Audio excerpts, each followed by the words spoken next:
स्वागत है दोस्तों मेरे YouTube चैनल पर। आज इस वीडियो में हम मध्य प्रदेश पुलिस कांस्टेबल भर्ती परीक्षा 2021 के लिए गणित के कुछ महत्वपूर्ण प्रश्न पढ़ेंगे। सभी प्रश्न मध्य प्रदेश पुलिस कांस्टेबल भर्ती परीक्षा 2017 से लिए गए हैं। आइए शुरू करते हैं पहले प्रश्न से। 14 के प्रथम 8 गुणांकों का औसत होगा। 14 के प्रथम 8 गुणांकों का औसत बताना है। 14 के प्रथम 8 गुणांक क्या है? चलिए हम लिख लेते हैं 14 के प्रथम 8 गुणांक। तो ये होते हैं 14, 28, 42, 56, 70, 84, 98 और 112। अब औसत कैसे निकाला जाता है? तो औसत बराबर से क्या होता है? औसत इक्वल टू होता है संख्याओं का योग, संख्याओं का योग बटे कुल संख्या। अब हमें इन सभी संख्याओं का योग करना है। इन सभी संख्याओं का योग करेंगे और कुल संख्या ये कितनी है? तो ये कुल संख्या है 1, 2, 3, 4, 5, 6, 7, 8। हमारे पास कुल संख्या है 8। जब हम इन सभी का योग करेंगे तो आएगा 504। कुल संख्या हमारे पास क्या है? 8 है। हम इस 504 में 8 का भाग देंगे तो हमारे पास आ जाएगा 63। तो औसत निकल गया क्या? 63। 750 रुपये को ए बी और सी में इस प्रकार बांटा जाता है कि ए अनुपात बी बराबर 5:2, बी अनुपात सी इक्वल टू 7:13। तो बी को कितने रुपए मिलेंगे? चलिए ठीक है, ए अनुपात बी, बी अनुपात सी। अब ये क्या किया है मैंने, आगे आपको समझ में आ जाएगा। ए क्या है हमारे पास? 5:2, 7:13। जब हमें इस प्रकार से वैल्यू दी होती है तब हमें ए बी सी की वैल्यू इस प्रकार से निकालनी पड़ती है। तो सबसे पहले हम गुणा करेंगे 5 में 7 का, 7 में 2 का और 2 में 13 का। तो इस प्रकार से करते हैं। जब हम 5 में 7 का गुणा करेंगे तो हमारे पास आएगा 35 अनुपात 7 दूनी 14, 13 दूनी 26। तो हमारे पास क्या अनुपात आ गए? ये ए का अनुपात हो गया, ये बी का हो गया, ये सी का हो गया। अब हमें क्या पूछा है? कितने का? बी का। बी को कितने रुपए मिलेंगे? तो टोटल रुपए हमारे पास कितने हैं? 750। ठीक है, अब हमें बी को कितने मिलेंगे? जिसके बारे में पूछा जाता है उसे ऊपर रखा जाता है और तीनों संख्याओं का योग नीचे रखा जाता है। तो तीनों संख्याओं का योग आएगा हमारे पास में 100। तो यहाँ तीनों का योग आ गया हमारे पास 75। 75 से ये कट जाएगा 100 बार। तो हमारा उत्तर आ जाएगा हमारे पास में 120। ये कटा 10 बार, 10 बार ही कटेगा। 10 में 12 का गुना हो जाएगा तो कितना आ जाएगा? 120। तो ये हमारा उत्तर आ गया। बी को कितने मिले? 120 रुपये। 12 लीटर के 20% विलयन में कितने लीटर एसिड होगा? 12 लीटर का 20% हम निकाल लेते हैं। कितना होगा? 1 शून्य से 1 शून्य कट गया, 2 से ये कट गया 5 बार। और जब हम 12 में 5 का भाग देंगे तो हमारे पास आता है 2.4 लीटर। तो ये हमारा उत्तर हो गया। कितना एसिड है? 2.4 लीटर। यदि 3 मेज़ों और 2 कुर्सियों का मूल्य 215 रुपये और 2 मेज़ों और 3 कुर्सियों का मूल्य 250 रुपये है तो 5 मेज़ों और 5 कुर्सियों का मूल्य होगा। चलिए देखते हैं। हमें दिया हुआ है 3 मेज और 2 कुर्सी का मूल्य कितना दिया हुआ है, 215 रुपये। और हमें 2 मेज और 3 कुर्सी का मूल्य कितना दिया हुआ है, 250 रुपये। ऐसे प्रश्नों में दोस्तों सबसे पहले तो ऐसे जब समीकरण बनते हैं, हमारे ये 2 समीकरण बन गए हैं, इनको विलोपित करते हैं। विलोपन विधि सबको आती होगी। विलोपित करने के लिए सबसे पहले हम जैसे हम m को विलोपित करते हैं, जैसे हम m को यहाँ पर विलोपित करते हैं तो हमें ऊपर वाले समीकरण में 2 का और नीचे वाले समीकरण में 3 का गुणा करना पड़ेगा। चलिए करते हैं हम यहाँ पर हम इसको विलोपित करेंगे तो यहाँ पर 2 का गुना करेंगे और यहाँ पर करेंगे हम 3 का गुना। चलिए ठीक है, देखते हैं आगे क्या आता है। इस 2 का गुना हमने ऊपर किया है और इस 3 का गुना हमने नीचे किया है, तो हमारे पास आता है 3 दूनी 6m प्लस 2 दूनी 4 के इक्वल टू हमारे पास आ जाएगा, जब 2 का हम 215 में गुणा करेंगे तो हमारे पास आ जाएगा 430। ठीक है, नीचे आता है 3 दूनी 6m प्लस 3 3 9 के इक्वल टू 3 का 250 में गुना करेंगे हम तो हमारे पास आ जाएगा 750। चलो ठीक है, घटा देते हैं। घटाने पे चिन्ह बदल जाते हैं, तो यहाँ प्लस है तो यहाँ पर माइनस हो जाएगा, यहाँ माइनस हो जाएगा, यहाँ पर माइनस हो जाएगा।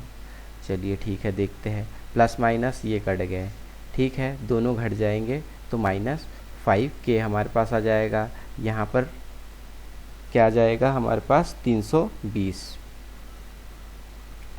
प्लस से माइनस कट गया, k इक्वल टू आ गया हमारे पास 320/5, ये कट गया 64 बार। ठीक है, हमारे पास k की वैल्यू क्या आ गई, 64 आ गई। k की वैल्यू हमारे पास आ गई है 64। अब हमें m की वैल्यू निकालनी है, तो किसी भी समीकरण में हम k का मान रख देंगे, हमारे पास m की वैल्यू निकल जाएगी। चलिए देखते हैं आगे। अब हम समीकरण 1 जो हमारे पास था, इसमें हम k का मान रखते हैं। तो हमारे पास समीकरण a था 2m plus 2k equal to 215। अब हम यहाँ पर k का मान रखते हैं जो है 64। 2m plus 2 into 64 equal to 215। 2m 64 में 2 का गुना करेंगे, 4 दूनी 8, 6 दूनी 12, 128 इक्वल टू 215। 128 इधर चला गया तो माइनस में 128, तो 2m इक्वल टू हमारे पास क्या बचा, तो दोस्तों यहाँ पर हमारे पास बच गया 87। जब 215 में 128 घटाएंगे तो हमारे पास बचता है 87। यहाँ पर हमने एक गलती कर दी है, हमारा जो समीकरण था यहाँ पर हमारा 3m था, ये 3m है, तो 3m इक्वल टू इतना बचता है हमारे पास। तो m इक्वल टू हमारे पास 87 अपॉन क्या बचता है 3, ये दोनों कट जाएंगे तो m इक्वल टू हमारे पास आ जाएगा 29। अब हमारे पास यहाँ पर एक मेज का मूल्य आ गया है और एक कुर्सी का मूल्य आ गया है। चलिए देखते हैं। तो हमारे पास में एक कुर्सी का मूल्य कितना है, 64 है। हमारे से 5 कुर्सी का पूछा है, तो ये कितना आ गया, k इक्वल टू हमारे पास आ गया 64 इंटू 5, ये हमारे पास आ गया 320। अब हमारे पास एक मेज का मूल्य क्या है 20, 5 का पूछा है, कितना आ गया 100 आ गया। अब क्या पूछा है 5 मेज और 5 कुर्सियों का मूल्य, तो हम दोनों को जोड़ देंगे। 320 में हम 100 जोड़ेंगे, 320 में हमने 100 जोड़ दिया, हमारे पास क्या आ गया, सॉरी यहाँ पर मेज हमारे पास 20 नहीं है, ये 29 है, मैं देखने में थोड़ा गड़बड़ हो गया था, तो ये 29 है। तो यहाँ पर कितना आ जाएगा 100, यहाँ आ जाएगा 145, 45। चलिए यहाँ पर लिख देते हैं हम। तो मेज़ आ गई हमारी, एक मेज़ का मूल्य 29 रुपये है, कुल 5 मेज़ है तो 145 होगी। और हमारे जो 5 कुर्सियों का मूल्य हमारे पास आया था वो था 320। कितना आया था? ये रहा 320। जब इन्हें हम जोड़ देंगे तो हमारे पास आ जाएगा 465। ये हमारे 5 मेज़ और 5 कुर्सियों का मूल्य हमारे पास आ गया है। तो हमारा उत्तर हो जाएगा ये। एक दुकानदार ने 6 टन गेहूँ 1.80 रुपये प्रति किलोग्राम की दर से खरीदे और इसमें से इनने 4.60 टन 2 रुपये प्रति किलो की दर से बेच दिए। यदि वह बचे हुए गेहूं को 2.50 ₹2.5 प्रति किलो की दर से बेचता है तो उसे लाभ कितना प्राप्त होगा। चलिए हम देखते हैं। यहाँ पर सबसे पहले हमारे जो दुकानदार ने कितना टन गेहूं खरीदा? 6 टन। 6 टन गेहूं खरीदता है। 6 टन में हम देखते हैं कि 60 क्विंटल होता है, 60 क्विंटल होता है। एक टन होता है, 1 टन बराबरी से होता है 10 क्विंटल। तो ये हो गया 60 क्विंटल। अब हम देखते हैं कि 60 क्विंटल 1 क्विंटल बराबरी से 100 किलो होता है। तो 60 क्विंटल यानी कितना हो गया हमारा? 6000 किलो। 6000 किलो को वो खरीदता है कितने? 1.80 के रेट से। तो इसने टोटल कितने इन्वेस्ट किया? दोनों का गुना कर देंगे तो टोटल इन्वेस्टमेंट आ जाएगी हमारे पास। तो ये इन्वेस्ट करता है टोटल 10,800 रुपये। इतने इसमें खरीदा, 10,800 रुपये में गेहूँ इसने खरीदा। अब हम आगे देखते हैं कि ये क्या करता है। ये 6 टन में से 4.60 टन बेच देता है। तो 4.60 टन यानी कि 47 क्विंटल। 47 क्विंटल यानी हो गया ये 4700, ये किलो हो गया। इसको भेजता है ये 2 रुपये के भाव में। तो ये इसने कितने का बेच दिया? टोटल 9400, इतने का इसने बेचा। अब शेष बचा हुआ गेहूँ, जब 6 टन में से ये 4.60 टन बेच देता है तो इसके पास कितना बचता है? 1.3 टन। 1.3 टन इक्वल टू कितना हो गया? ये 13 क्विंटल। 13 क्विंटल यानी ये कितना हो गया? 1300 किलो।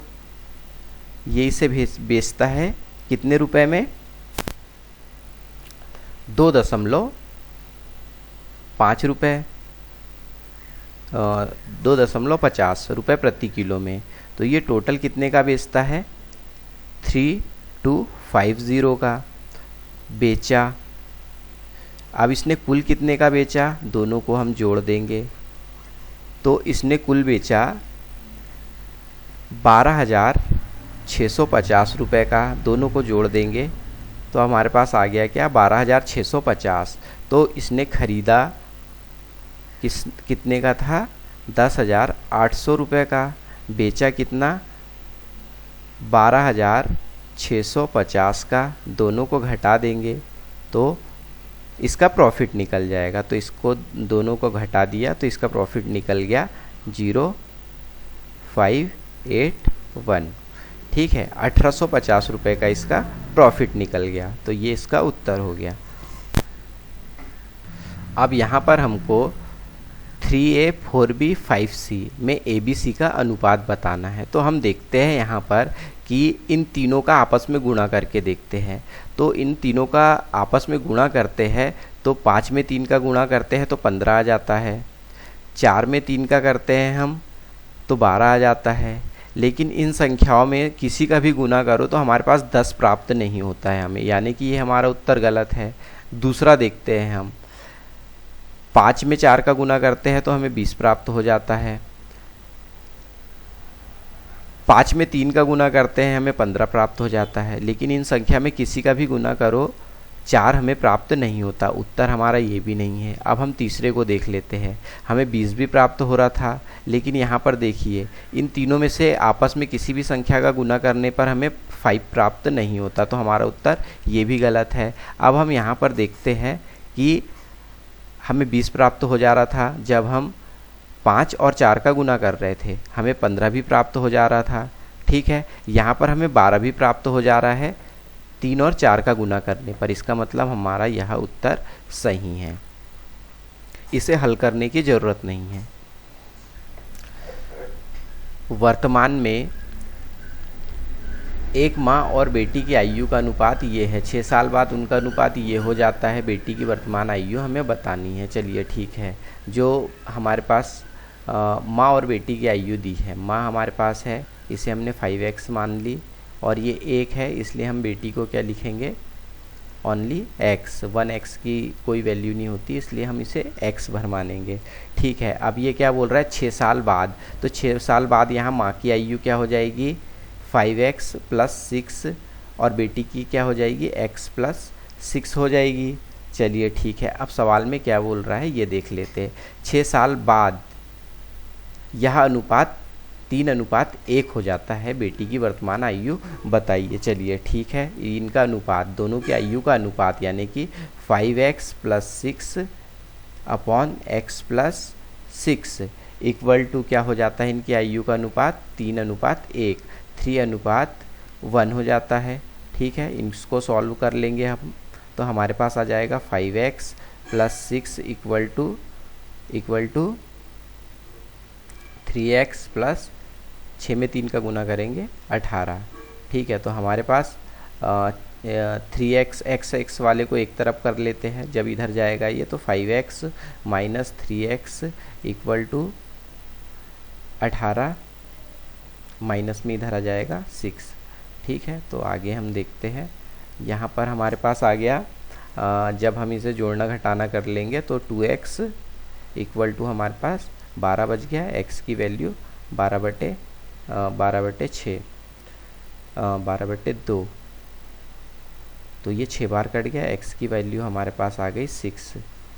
अब हमें किसकी आयु पूछी है, वर्तमान में बेटी की आयु, तो बेटी की आयु हमारे पास आ चुकी है x की वैल्यू क्या आई है 6, तो बेटी की वर्तमान आयु हो जाएगी 6।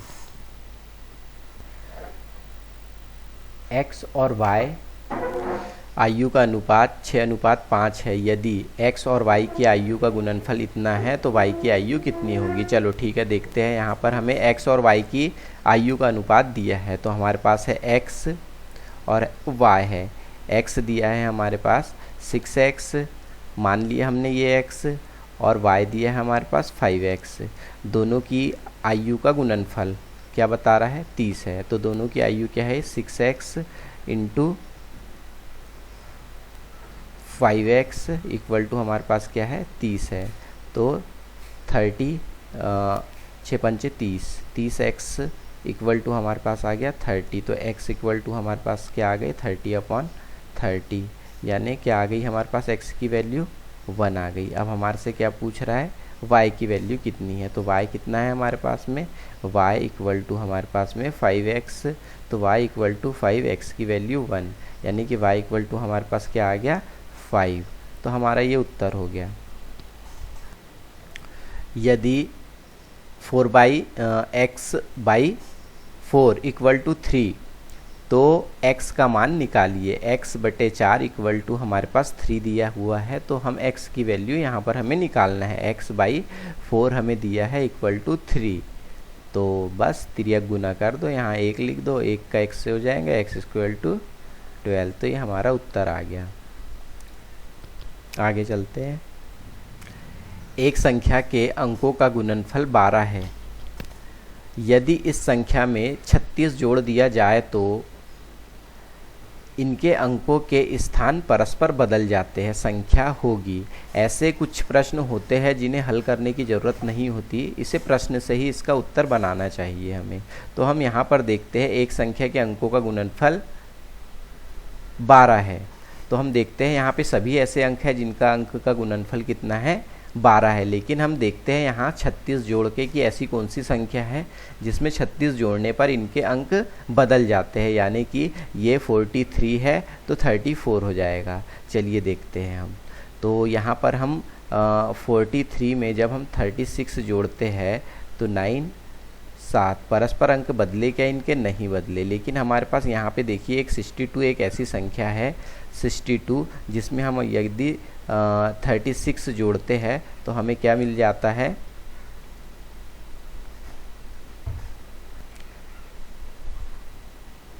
98। बदले क्या इनके अंक, नहीं बदले, यानी ये भी गलत है। अब हम देखते हैं 26 का।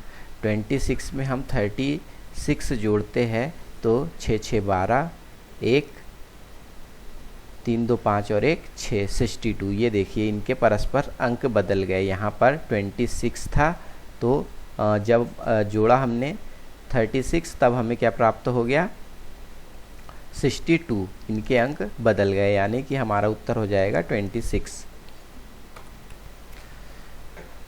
1 किलोमीटर की रेस में AB को 50 मीटर अथवा 5 सेकेंड से पछाड़ देता है। एक को रेस पूरी करने में कितना समय लगेगा। चलिए ठीक है, 1 किलोमीटर की रेस, 1 किलोमीटर की रेस में AB को 50 मीटर अथवा 5 सेकेंड से पछाड़ देता है। एक को रेस पूरी करने में कितना समय लगेगा। चलिए देखते हैं। यहाँ पर सबसे पहले ये क्या है, 50 मीटर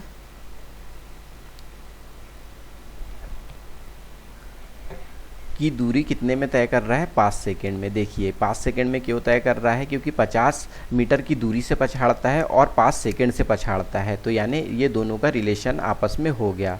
तो 50 मीटर कितने में चलता है, 5 सेकेंड में चलता है। तो 1 किलोमीटर बराबरी से क्या होता है, 1000 मीटर होता है। तो 1000 मीटर ये कितनी देर में चलेगा, x में चलेगा। इनका अब आपस में तिर्यक गुना कर देते हैं। तो 50 x इक्वल टू क्या आ गया हमारे पास, 5000 आ गया। ठीक है, 50 हमारा ये नीचे आ गया, कट गया। तो हमारे पास क्या बचा यहाँ पर, 100 बचा। तो x की वैल्यू क्या आ गई हमारे पास, 100। यहाँ पर 100 हमारे पास क्या आ गया, सेकेंड आ गए। अब ये क्या बोल रहा है कि 5 सेकेंड से पछाड़ देता है। ये हमारे पास टोटल 1000 मीटर इतने देर में ये तय करता है।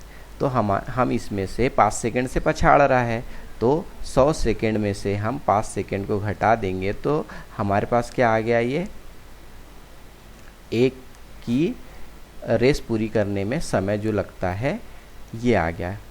100 सेकेंड में कौन पूरी करता है, B करता है। तो A 5 सेकेंड पीछे रहता है, तो यहाँ पर कितना आ गया, 95। तो ये हमारा उत्तर हो गया। प्रतिदिन 10 घंटे काम करते हुए किसी काम को 8 दिन में पूरा करता है। सॉरी, यहाँ पे देख लेना, यहाँ पर A है। A प्रतिदिन 10 घंटे काम करते हुए किसी काम को 8 दिन में पूरा कर लेता है। B प्रतिदिन 8 घंटे काम करते हुए उसी काम को 12 दिन में पूरा कर लेता है। यदि दोनों साथ मिलकर 6 घंटे काम करते हैं तो पूरा कितने दिन में करेंगे। तो चलिए देख लेते हैं हम क्या है इसका। हम देखते हैं यहाँ पर कि A जो है कुल 10 घंटे काम करता है, 8 दिन काम करता है, टोटल 80। हमारे पास इसका A का क्या आ गया, कुल कार्य, तो ये हमारे पास आ गया टोटल वर्क। अब B का देख लेते हैं। B क्या करता है, प्रतिदिन 8 घंटे काम करके 12 दिनों में काम को पूरा करता है। तो इसका टोटल वर्क हमारे पास आ गया 96। ये टोटल वर्क आ गया। ये किसका टोटल वर्क आ गया हमारे पास, 96 B का आ गया। यहाँ पर हमारे पास ए का टोटल वर्क आ गया 80, बी का टोटल वर्क आ गया 96। ए का कितना है 80 आ गया, बी का आ गया हमारे पास 96। दोनों का एलसीएम ले लेंगे हम। एलसीएम हमारे पास आ जाता है 480। 480 अब हमारे पास दोनों का कुल कार्य आ गया, ए प्लस बी का टोटल वर्क आ गया। ठीक है, 96 में हम इसका भाग दे देंगे, 480 में 96 का भाग देंगे तो ये जाएगा 5 बार, यानी कि बी का एक दिन का काम आ गया हमारे पास 5। अब ए का देखते हैं, 480 में जब 80 का भाग देंगे हम तो ये जाएगा कितने बार 6 बार, यानी ए का ये एक दिन का कार्य आ गया हमारे पास 6। चलिए अब आगे देखते हैं। अब यहाँ पर बोला जा रहा है कि दोनों एक साथ मिलकर 6 घंटे काम करते हैं, तो पूरा करने में कितना समय लगेगा। तो दोनों मिलकर प्रतिदिन 6 घंटे कार्य करते हैं, तो ये एक दिन में दोनों कितना कार्य करते हैं, तो एक दिन में ए प्लस बी, यानी कि एक दिन में ये काम करता है 6 और बी करता है 5। टोटल ए प्लस बी कितना काम करते हैं 11 काम करते हैं। तो टोटल ये कितने एक घंटे में काम करते हैं ये, तो 6 घंटे में कितना काम करेंगे, तो यहाँ 6 से हम गुना कर देंगे, यानी कि 66 काम करते हैं ए प्लस बी दोनों मिलकर। ठीक है, एक दिन में। अब हम इनके ए प्लस बी के टोटल वर्क में से इनके एक दिन के कार्य को भाग दे देंगे, तो ये कितने दिन में कार्य पूरा कर लेंगे निकल जाएगा। तो हम 480 में 66 का भाग देते हैं तो ये जाता है, ये 11 बार कट जाता है और ये कट जाएगा 80 बार। तो क्या आ गया हमारे पास 80/11। अब इन सभी ऑप्शन में से हम देख लेते हैं 80/11 कौन सा है। 11 के 77 प्लस 3 कितना आ गया 77 3 80/11, यानी हमारा कौन सा आंसर है पहला वाला। यदि 17 साल में दीपक की आयु उसकी वर्तमान आयु की 3 गुनी हो जाएगी तो वर्तमान आयु क्या होगी। यहाँ पर आपको कुछ नहीं करना है, सीधे 3 गुनी बोली है तो यहाँ 17 में आपको 3 का गुना करना है, तो ये इसकी एज हो जाएगी 51।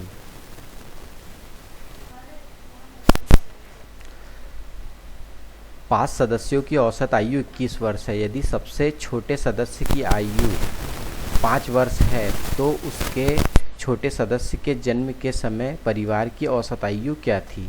चलिए देखते। 5 सदस्य है किसी परिवार में, इसकी औसत आयु है 21 वर्ष, तो कुल आयु कितनी हो गई इसकी 105 वर्ष। ये क्या हो गई कुल आयु। चलिए ठीक है देखते हैं। तो 105 वर्ष इनकी कुल आयु हो गई, 105 वर्ष इनकी कुल आयु हो गई। जन्म के समय जो 5 वर्ष का बच्चा था उसकी आयु तो कुछ नहीं होगी, तो इसमें से 5 हम घटा देंगे तो कुल आयु कितनी हो गई इनकी जन्म के समय, बच्चे के जन्म के समय 100 वर्ष हो गई। ठीक है, अब आगे देखते हैं। अब जन्म के समय सदस्य तो पूरे 5 ही हो गए, 5 से इसका भाग दे देंगे औसत निकालने के लिए, तो क्या आ गया हमारे पास 20 वर्ष। तो इनकी बच्चे के जन्म के समय क्या औसत आयु थी, तो ये थी 20 वर्ष।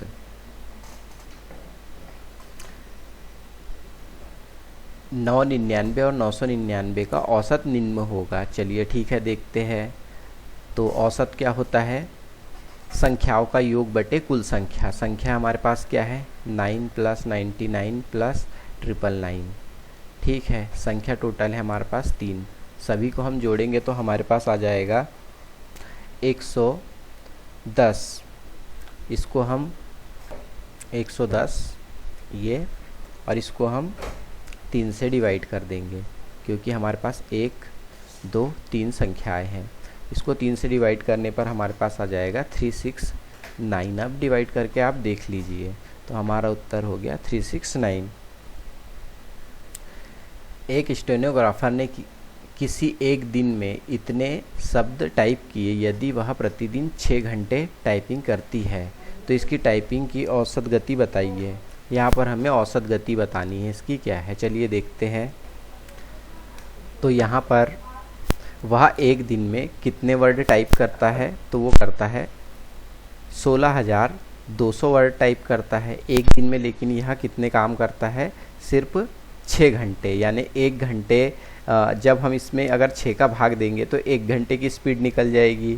तो 1 घंटे की स्पीड निकल गई, क्या हमारे पास इसका भाग दे दिया हमने इसमें, तो ये निकल गई 2700। ये 1 घंटे की स्पीड निकल गई हमारे पास। क्योंकि ये क्या पूछ रहा है, इसकी टाइपिंग औसत गति पूछ रहा है और यहाँ पर सब प्रति मिनट में दी हुई है। तो अब हम देखते हैं 1 घंटे में इतना कर रहा है, तो 2700 में यदि हम 1 घंटे में 60 मिनट होते हैं, 60 का भाग दे देंगे तो हमारे पास इसकी औसत गति आ जाएगी। तो क्या आ गई हमारे पास, इसका इसमें भाग देंगे तो हमारे पास आ जाएगा 45 शब्द प्रति मिनट। चलिए ठीक है, औसत निकालिए। औसत कैसे निकाला जाता है, संख्याओं का योग बटे कुल संख्या। संख्याओं का योग, जब इन सभी संख्याओं का हम योग करेंगे तो हमारे पास क्या आ जाएगा, 360। कुल संख्या कितनी है, 1 2 3 4 5 6, कुल संख्या हमारे पास 6 है। तो ये यहाँ पर आ गया 6 पंचे 30 60। नहीं, ये गलत हो गया है कुछ हमारे पास। इन सभी का हम को जोड़ेंगे तो हमारे पास आएगा 300। कुल संख्या हमारे पास है 6, 6 पंचे 30, 50 हमारा उत्तर आएगा। निम्न में से कौन सी इतने का व्युत्क्रम है। व्युत्क्रम से बाहर ले जाने के लिए हमको 1 के बटे में ले जाना पड़ता है संख्या को, लेकिन जो संख्या माइनस में होती है वो हो जाती है प्लस में। तो एक यहाँ पर हम देखते हैं इसका क्या होगा। तो ये सबसे पहले तो इसका हो जाएगा, ये संख्या उल्टी हो जाएगी 7/5, और ये जो माइनस में से 6 है तो ये हो जाएगा प्लस में 6। तो ये हमारा उत्तर हो जाएगा पहला वाला। उम्मीद करता हूँ दोस्तों आपको मेरी वीडियो पसंद आई होगी।